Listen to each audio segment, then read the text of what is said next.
Okay, so you get to set and you find that the client and the person that you're shooting are arriving in 15 minutes and they've only got 30 minutes before they then have to get out the door to get to something else, which gives you roughly 10 minutes to set up your gear and be ready to go so that when they walk in the door, you can mic them up and just start shooting. Two options. One, you can complain about it, or secondly, you can get going.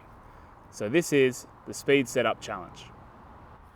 Okay, so first things first, you've done your own prep before you got there. So you've packed everything that you know that you're going to need, so hopefully you're not going to freak out, because if you're freaking out, the first thing you need to do is take a big, calm, deep breath and work out that you can go as fast as you can and no faster. Don't cut corners. So you know what you need to do and you know what your setup is. So first things, obviously, just get everything out. Now, obviously, while this is going on, you can be talking to other people, or things are going to be happening all around you. So you need to be mindful of all that kind of stuff, but at the same time, you do need to be focused. The other big part about all this is that the more that you can complain, the less likely you're going to get another job with these people, because generally, after one comment of, "Ooh, I would have needed just a little bit more time," or appreciative of a bit more time, the producer on the job will have apologized, saying, "I'm sorry, we should have known," and you let them deal with whoever else that did all the organizing before this point. But as you're going, you effectively are making sure that you're not being the problem on set, because if you're the one who's causing the problems, then you're the one who's less likely to be able to go. So, hey bud, there's the first parts, right? Oh, wrong cord. Don't need that one, because I've got myself the longer cord for this, for what we're going to do.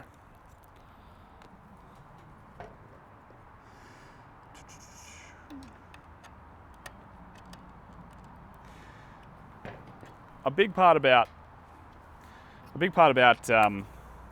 setting up your gear, and basically about being on set with people, is just the proper etiquette that you can have. Real life situations never go the way that you think they're supposed to go, and you got to be prepared for that. You got to be ready to go. So all you can do is, and generally what I do even before we start, is let's get this off. You do a full gear check before you get there, right? And by doing a full gear check, it means that you can get there and feel confident that everything is where it's supposed to be, and that you can go along quite well. So,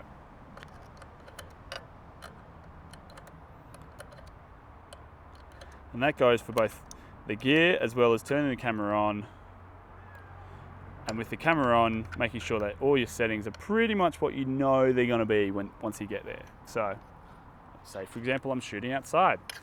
I'm going to be at 5600 kelvins. I'm going to already have it set at 25 frames per second and at 1/50th shutter speed. Anything else I need in here for the moment? Oh, I know I'm going to need that. And then when you get to set, being calm is one of the most important things to do, because everyone else is going to freak out. Well, there are certain people who are going to look worse than you, and it's not your job to be the face all the time. Your job is to make sure that people feel really comfortable. Let's put my follow focus on. Hello, cats. Are you going to be here to distract me? You are, aren't you? Oh, look at that. So, real life situations. This is what happens. That's my cat's butt. He I don't even know what to say. I'm just going to let him do what he wants to do, because you're going to be watching me set up at the same time. Knowing where everything is a good point. Oh, matey. Right in front, huh? So this is Baron. Baron is one of my cats. I have 3 cats. There he goes.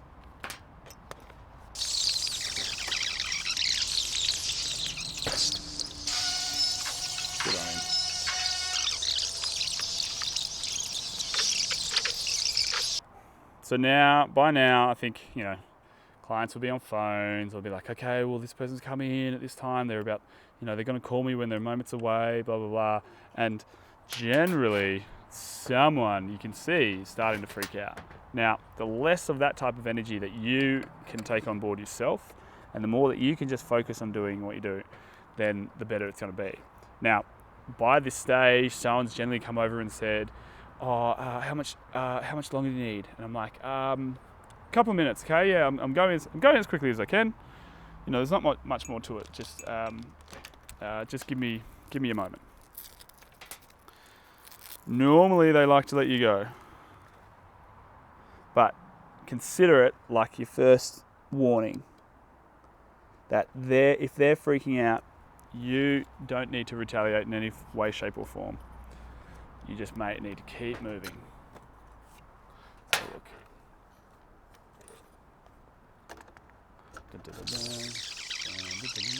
Oh no, the bottom is not on enough. We're one too many over.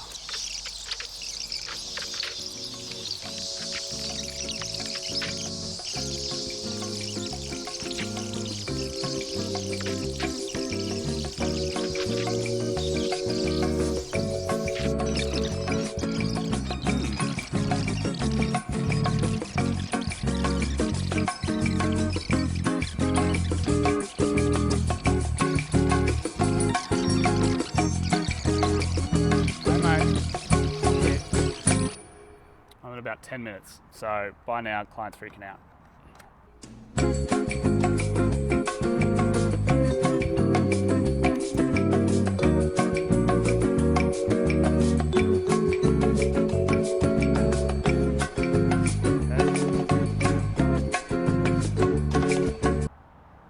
Okay.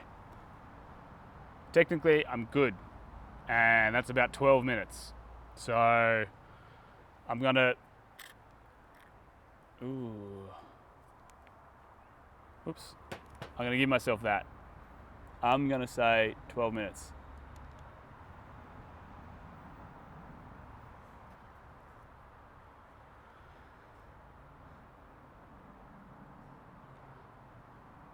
That was a lot messier than I expected it to be, but if I am up and running in 12 minutes, because I only had 15, then I think I'm doing okay. So, that was my speed challenge. It was very clunky. I normally would probably have not had it, I guess, set to exactly that way. Maybe generally I would have probably arrived another 15, 20 before the call time and half set myself up or just checked on these types of things. Or, as the experience goes, you would ask, what time is client coming? Anyway, that's it for me. Thanks for watching. It was terrible, I know, but don't worry. I'm fine with that. See you later. I'll see you next time.